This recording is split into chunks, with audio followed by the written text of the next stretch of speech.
Hello book lovers, and welcome back or welcome to Nat Cat's Bookish Cafe.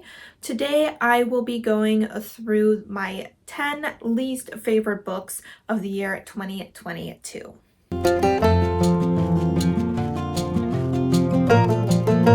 Alright guys, so it is that time of year where we review all the books that we read and we decide which ones we like the most, which I should have already posted, and the ones that we liked the least. So this video will be focusing on the 10 books that I enjoyed the least this year. Now I did have, I think, about 7 DNFs, but actually only one of them is on this list. Sometimes when I DNF a book, it's just because I didn't quite vibe with it, but I don't have any really negative emotions towards it.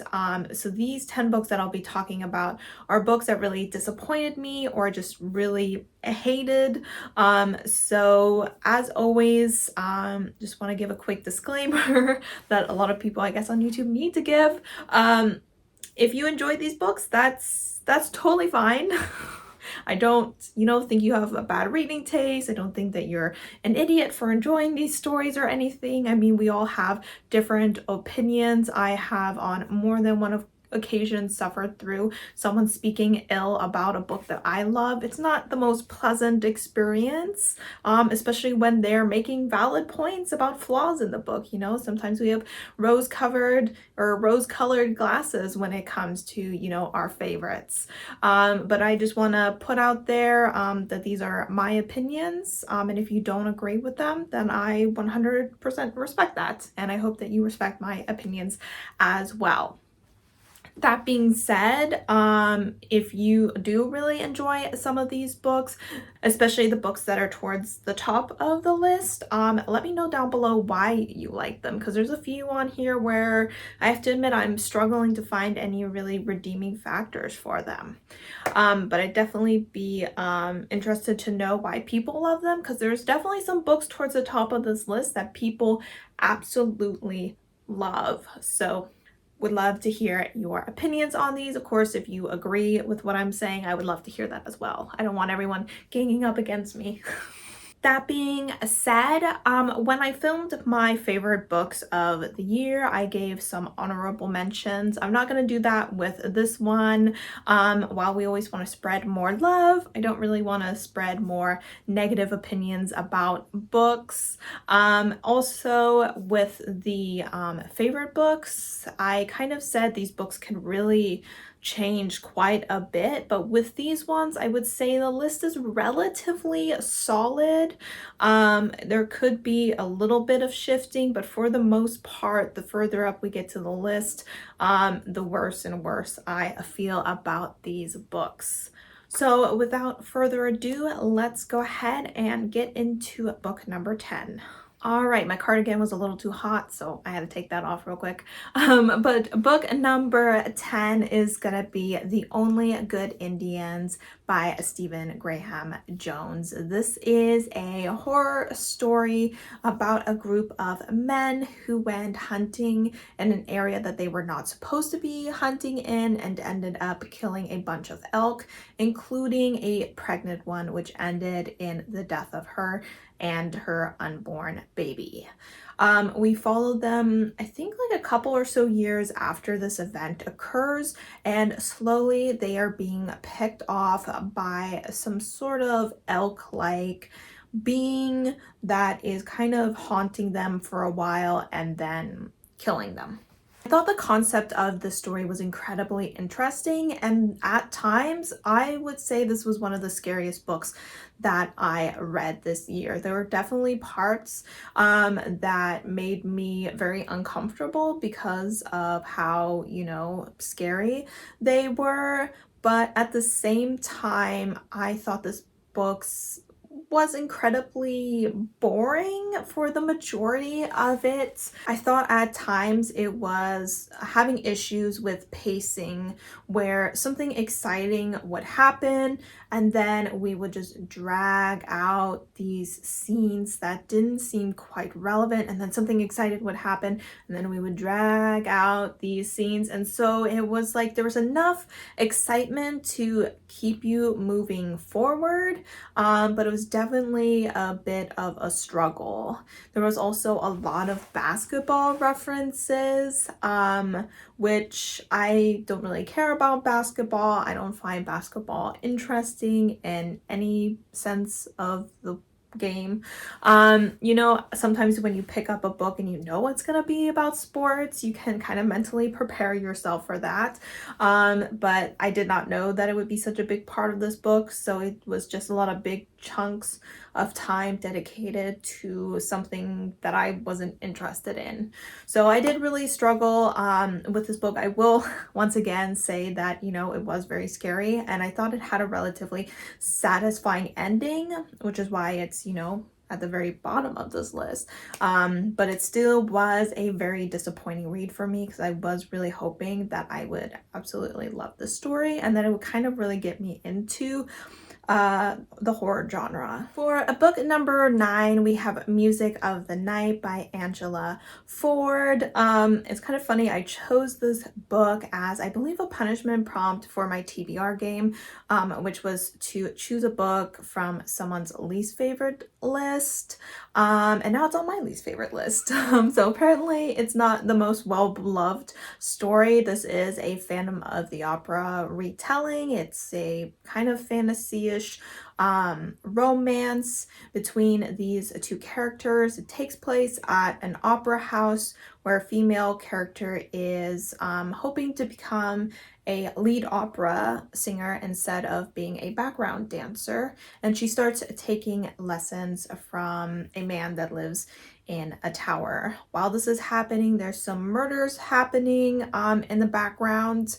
And of course, there's a romance blooming between our main character and her instructor. I thought that the story had a lot of weak points. I thought some of the interesting aspects of the story, like the murders, was just not explored nearly enough. I feel like we never dive deep into really anything, like her music, what was going on at the theater, because it seemed like there was some sort of magic going on there that kind of hypnotized the patrons. Even the romance I felt was pretty surface level, so I never got enough from the story. And I also felt that it had a very lazy ending. It was kind of one of those endings where, you know, they survived everything conveniently, and now one of the characters sits down and explains to the other character why everything that happened. So it was very much, you know, just writing out in a few paragraphs the reason for everything that was occurring in the entire story, instead of gradually revealing these through discoveries or something that the character made. So overall, it was just a very underwhelming story that really needed to be fleshed out a lot more. For book number 8, we have The Vanishing by Carla Nicole. This is the second book to Lore and Lust. Lore and Lust was a book that I honestly didn't enjoy that much, but I was hoping that book 2 would go ahead and expand on the world building, on the characters, on the relationship between the characters, and unfortunately book 2 just did not do that. It once again fell very flat. It required a lot more fleshing out of pretty much every aspect of it. And instead of developing the relationship that we started to see in book 1, the author added on a second couple that we were spending time with, and I didn't care about that couple, like, at all. And I was like, excuse me, I'm trying to get invested in this one relationship, and now you're kind of pulling me in different directions with this other couple as well, which I did not feel was relevant to the story whatsoever.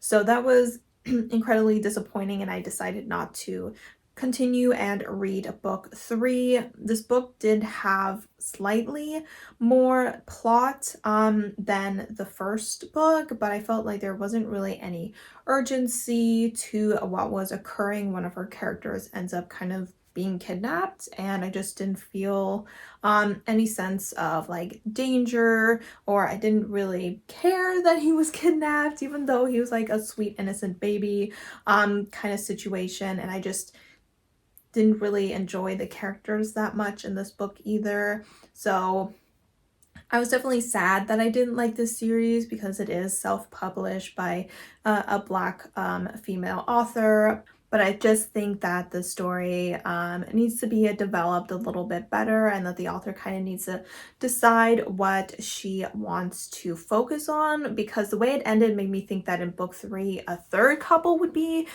introduced. And I feel like if you're gonna do that, you need to do like companion novels and really focus on one couple in each book, rather than leaving one couple's story unfinished and then trying to continue their story while also starting other people's stories. It just didn't work out for me, unfortunately. For book number 7, we have a well-beloved contemporary romance, and that's Delilah Green Doesn't Care by Ashley Herring Blake. So this is a contemporary romance, a female-female romance between a young woman who is a photographer in New York, and she comes back to her hometown to photograph her sister or stepsister's wedding. She's not happy about this. She does not have a good relationship with her stepsister or her stepmother. She left pretty much as soon as she could when she turned 18. She is technically an orphan. Both her father and her mother passed away at some point in her life. The other character is a friend of the bride, someone who has known the main character, Delilah, her entire life. I believe her name is Claire. And so she's a single mother, and the dad's not really in the picture. He kind of bounces in and out of their life, and this inconsistency is very hard on her and on her daughter. She's also the maid of honor, and so her and Delilah interact a lot throughout the wedding and form a romance. My main issue with this book was Delilah. I thought she was a very immature character. I did hear from someone that this was the author's first attempt at an adult story, that she usually writes young adult, and I feel like that's very obvious in the behavior of Delilah, because she has a very immature way of viewing the world. She's very much constantly placing herself as the victim and seeing herself as being the only one that has problems, and kind of thinking that the world is out to get her, and that everyone around her is out to get her. And that was a very annoying point of view to be from. Especially, I felt like the way that she viewed Claire in the beginning was incredibly disrespectful. I was honestly a little shocked that the author would even write anything like that. For Delilah to look at a single mother who is raising a young girl that she had at the age of 19 on her own and working, you know, full-time at a job. She wasn't able to go to college or anything. For Delilah to look at her and say that she doesn't have real problems because she's actually able to pay her bills on time, I was like, Delilah, your money issues, I don't care about them. I don't care about your problems. Like, any issues you have, I have no sympathy for you. You can't decide that just because someone's life is better than yours, that they don't have it tough. I mean, do you know anything about being a single mom, Delilah? No, because you're like an immature child, okay? And honestly, watching Claire form a relationship with someone who I essentially saw as a child, I was like, honey, you're already a mom. You don't need another kid. Now, Delilah, on the other hand, probably does need a mother in her life. You know, unfortunately, her mother passed away when she was young, and her stepmother was not a mother figure, but getting that from your girlfriend is not the way to go. And I didn't feel like she had really any character development whatsoever throughout this book, which she desperately needed because she was such a annoying, terrible character, if I'm being honest. I'm being really mean to Delilah. But in a romance, it is so important for the characters to be likable, or if they're not likable at the beginning, for them to at least be likable at the end. But Delilah isn't. She doesn't improve throughout the story. She didn't deserve Claire. That's the main thing. If you end a romance being like that they didn't deserve them, then the romance failed. The story failed. So maybe this should be a little higher on the list now that I'm done ranting about it. Book number 6, we have A House at the Bottom of a Lake by Josh Malerman. This was a very short YA horror story about 2 teenagers who go on a first date canoeing out on a lake, and they find another lake that is kind of secluded and has a house at the bottom of it. And they start to explore this, and they return there multiple times, and they become somewhat obsessed with the house and keeping the house to themselves and just making it a place for the 2 of them. I had a few problems with this story. I feel like I couldn't fully consider this a horror story. At no time did I feel really nervous or any sort of like real intensity or any fear for the characters or anything like that. I thought it lacked a lot of those emotions or vibes that you want to get from a horror story. It really didn't have that for me.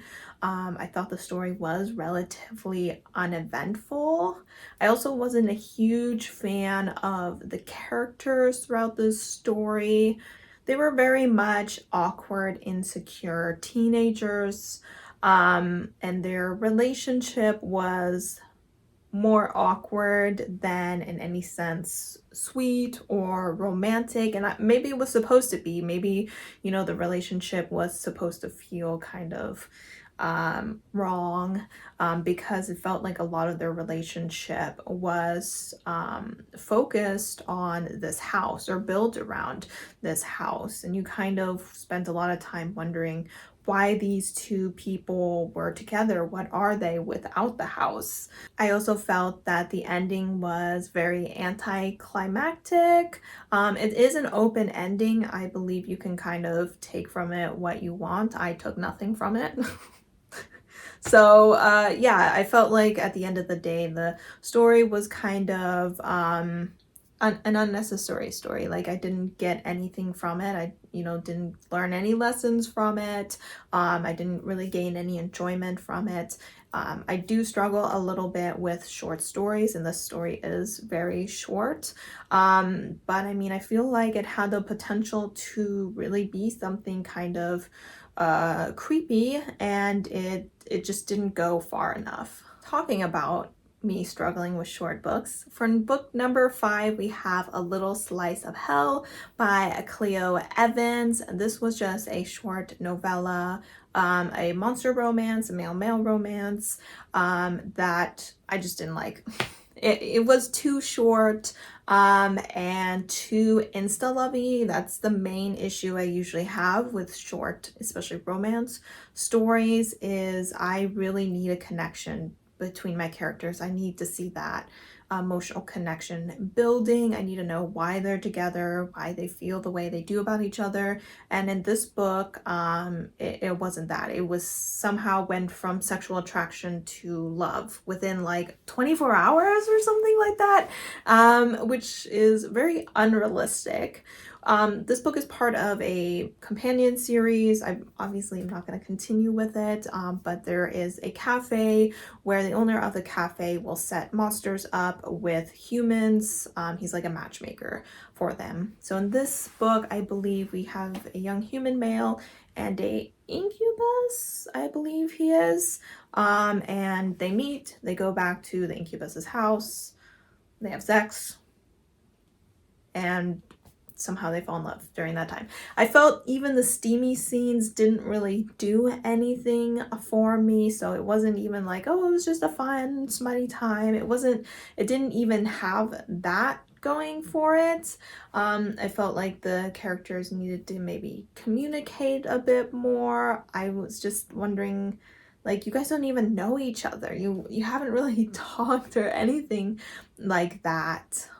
So it was just, it was a story that felt incredibly flat for me. Didn't have a lot of fun reading it whatsoever. So I had to go ahead and put it on my least favorite books of the year and need to use it as a reminder, as a warning to stay away from romance novellas. At book number 4, we have A Deal with an Elf King by Elisa Kova. This is a Hades and Persephone retelling.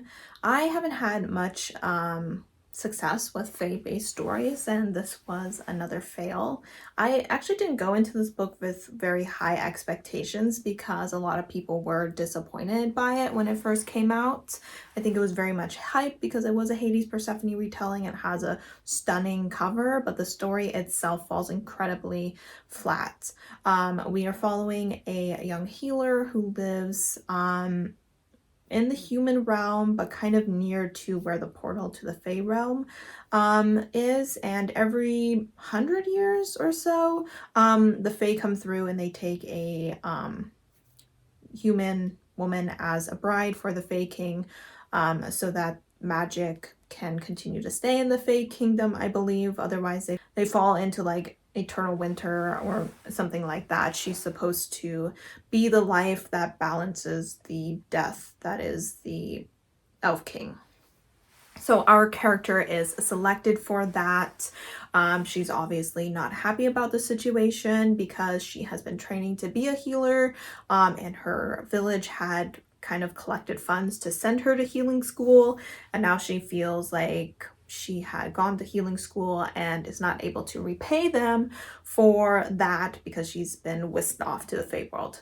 I understand her feelings, and, understand why she wants to get back and everything. That's clear. That's fine and everything.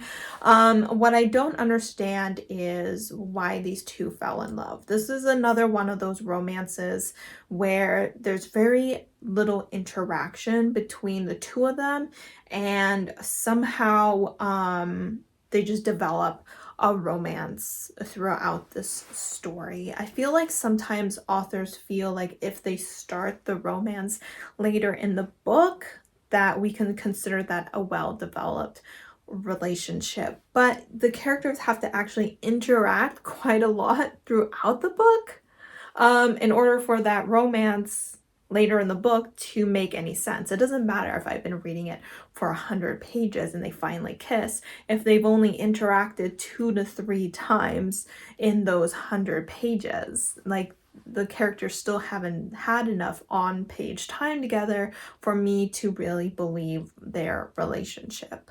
I think this book also could have used a lot more world building. There was a lot of stuff going on with like the royal family that was never expanded on, so I never really understood their motives or their behavior or anything like that. I felt like this was a book where once I finished reading it, I felt like very little happened. It was a very uneventful book, which at the end of the day made it a rather boring book. I think I read the first 50 or so pages, or maybe even just the first chapter, and then waited like 2-3 months before I even picked it up again, because it's a very easy book to put down and walk away from. I probably could have very easily DNF'd it, but I didn't. Was it a bit of a waste of my time? Yeah, if I'm being honest. All right, guys, we're getting into the top 3. Now we're really getting into those books where I see very few redeeming factors for these stories. 2 of these books are actually kind of related in a way, you could say. But starting with number 3, we have The Spanish Love Deception by Elena Armes. Is that her name? Yeah, Elena Armes. This was a book that I picked up because it was getting a ton of hype, and it was supposed to be set in Spain, enemies to lovers with a destination wedding. Well, not destination wedding, her family lives in Spain, so, but you know, it was supposed to have a beautiful setting with 2 people that butt heads, you know, falling in love amongst beautiful scenery, maybe eating delicious food. And that's not what you get in this story. So if that's what you want, don't read this. Because I'm pretty sure about like almost the first 50% of this book takes place in New York. This whole Spanish love deception part of it doesn't even happen until like the 50% mark of the story, which seems like a bit of false advertisement on the part of the story. So instantly I was incredibly disappointed that I was hanging out in a office in New York when I wanted to be in Spain. I also didn't think much of the main male character. I'm gonna say it right now. I don't have much to say about him. He's a dude who's tall, and that's about all he's got going for him, if I'm being honest. And then we have our female character who was incredibly stubborn and immature, if I may so say so. I'm not a big fan of immature characters in romances. If we flash back to me talking about Delilah Green real quick, the book starts out with her telling one of her coworkers that her sister is having a wedding and that she had been telling them that she had a boyfriend here in America, which she doesn't, and now they are wanting her to bring him to Spain for the wedding because her ex is gonna bring his fiance. And she was like, yeah, I'll totally bring him, obviously. And then she's like, I need to find someone to be my fake boyfriend. And her work nemesis overhears this, and he's like, I'll go with you. And I was like, oh, great. This book is starting out, you know, they're getting it done. They're setting the scene, you know, she's gonna reluctantly agree, and they're gonna jet off, and then they're gonna fall in love. You know, that's perfect. No, that's not what happens. Instead, she says, do you hear something? I feel like I hear something. Is someone talk? And I was like, how old are you? How old are you? Are you 5? You know what? No, 12. That sounds like something a 12-year-old would do. It was so immature that I instantly took a disliking to the character. And then you spend all this time in New York with her saying, no, I'm not going to take you. I'm not going to take you. I'm not going to take you. I'm going to look for someone else. I'm going to take someone. Does she spend one single second looking for anyone else? She doesn't. She does not even try to find someone else. For, you know, the first half of the book, she keeps saying she's gonna until it's the day before she gets on the airplane, and then last minute she's gonna be like, okay, you can come with me. I was like, you can't tell someone the day before you jet off to another country for a wedding that, okay, fine, they can come with you. Like, the lack of preparation on her part, it was ridiculous. I have to admit, I don't really know how the story ends because I didn't DNF it, but I did very lightly skim the last 100 pages because this book is so long. I think it's almost 500 pages or something ridiculous. It is way too long for a contemporary novel. All right, second to last book. This book objectively could be considered the worst book that I read this year. I just hate the other book more. So I just feel more anger towards the other book, but objectively this book could probably be the worst written, the worst plot, the worst characters, the one that I wish I had never read. And that is Orphan Monster Spy by Matt Keelan. So this is a book that takes place during World War II. I believe it is a YA story, and we are following a character who at the beginning of the book, her and our mother get into a car accident and her mother dies. I believe they were on the run while they were driving because they are Jewish. And she's now on her own and runs across a spy and joins him on his mission, which is to find a weapon that the Nazi party is building. In order to do this, he needs to get close to a man who has a daughter that is attending this private female Nazi school. And so she attends this school to try to get close to that daughter so she can be like invited over to their house and can maybe snoop around a little bit. I don't know what to say about this book. It was very much like a high school drama. We're in the midst of World War II, and the focus of the story was very much on mean teenage girls and bullying, and it just really wasn't focusing on what I thought it should be. It was kind of skimming over some important aspects. This book does have some trigger warnings for like sexual assault, incest, pedophilia, and all those things were kind of like kind of mentioned at the end and not really dived into too much. It was really just focused on this like teenage girl catfighting situation, and I really don't know why the author wrote this book. So the author is a man, and I feel like that is incredibly obvious throughout this entire story. And don't get me wrong, little Nazi girls were probably terrible. Nobody likes little Nazi children. But at the same time, I just had some trouble finding the motivation behind some of the characters' behavior. It was very much like being cruel for the sake of being cruel. They didn't know she was Jewish. They thought she was one of them, and so their behavior, their instant dislike to her didn't really make any sense to me, which in turn just made everything else that happened in the story nonsensical as well. So not a good book, just point blank, not too much more to say on it. I suggest not picking it up. I usually don't warn people away from books, but I really don't think you need to read this book.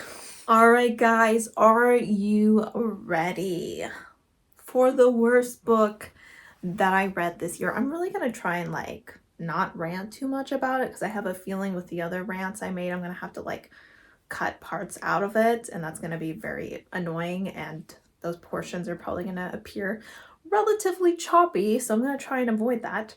But the worst book I read this year is The Hating Game by Sally Thorne. Like I said, there was a connection to one of the other books I mentioned, which is The Spanish Love Deception. Apparently The Spanish Love Deception was based or at least inspired by The Hating Game, which if I had known that, I would have never read The Spanish Love Deception. So this is the one book on this list that I DNF'd. I do think I got the majority of the way through it. I just checked and I got 67% through the story. And we are following Lucy and Josh, or Joshua. I'm just gonna call him Josh. I can't remember. I hope that's his name. And they work for a publishing company, or rather two separate publishing companies that had to merge for mutual survival or something. These two businesses have very different ideals of what the book publishing industry should look like. So it's a very strained relationship between them, and a strained relationship between, well, what did I say? Her name was Lucy and Josh. So they spend all day sitting outside of their boss's office. They're kind of like secretaries in a way, but they do more than that. And then they play kind of these like childish games with each other where they like have staring contests and other weird things. I don't know, it's kind of a weird situation. Anyway, one day their bosses come out and say, we are offering a new position that we want to give to one of you two, and whoever gets it will technically be the boss of the other. So the two of them say, whoever wins it, the other one's got to quit, because we're not about to be bossed around by the other one because we can't get along whatsoever. Other than that, that point of the plot is pretty much irrelevant. You can kind of forget about that because I feel like it really doesn't play a part in the story whatsoever. From there, we kind of see their relationship develop, I guess you could say, why it develops, why they start having feelings for each other.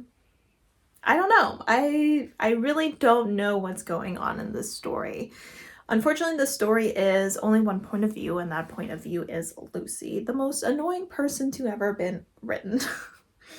There are 4 topics that Lucy talks about in this book. There are no other topics, so if none of these topics interest you, you can go ahead and skip this book. Smurfs. She grew up on a strawberry farm.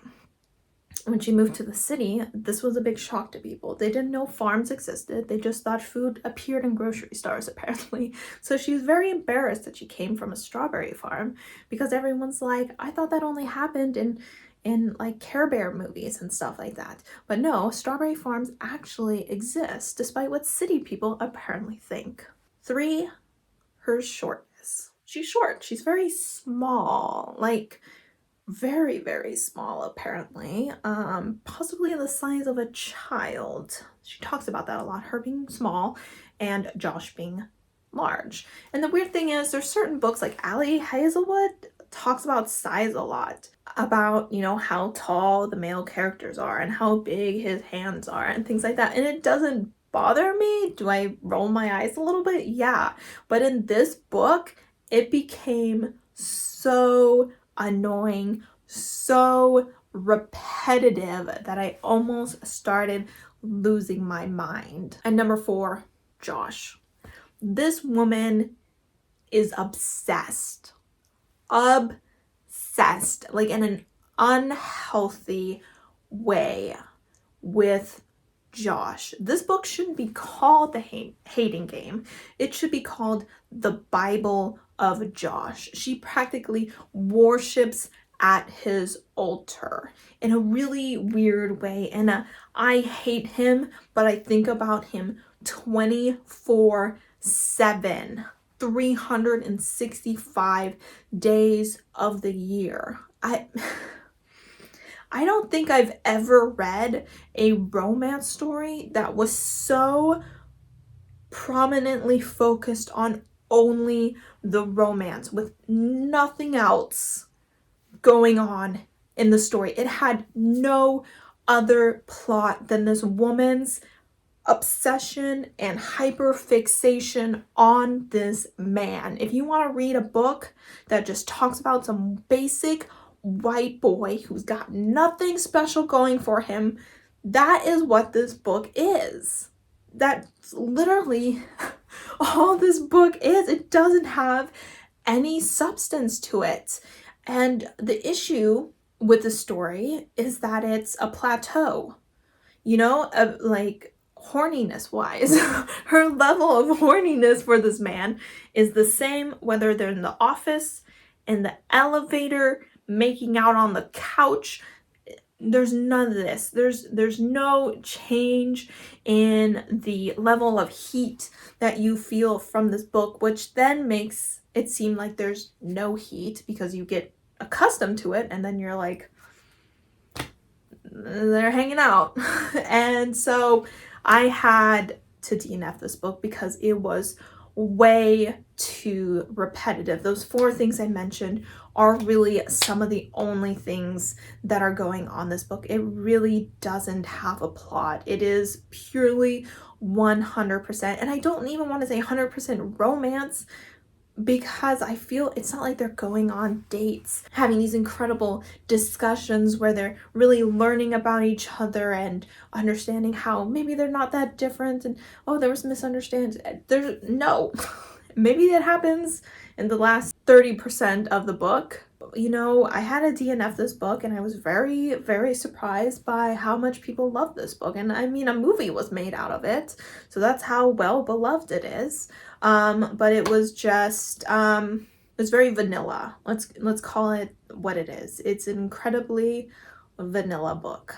All right, guys, my throat is a little sore from all that ranting I was doing, but those are my 10 least favorite books that I read this year. So once again, sorry if you loved any of these books. You know, they just weren't my cup of tea. I still appreciate you being here and supporting me and my channel by watching this video and any of my other videos, and I hope to see you guys next time. Bye!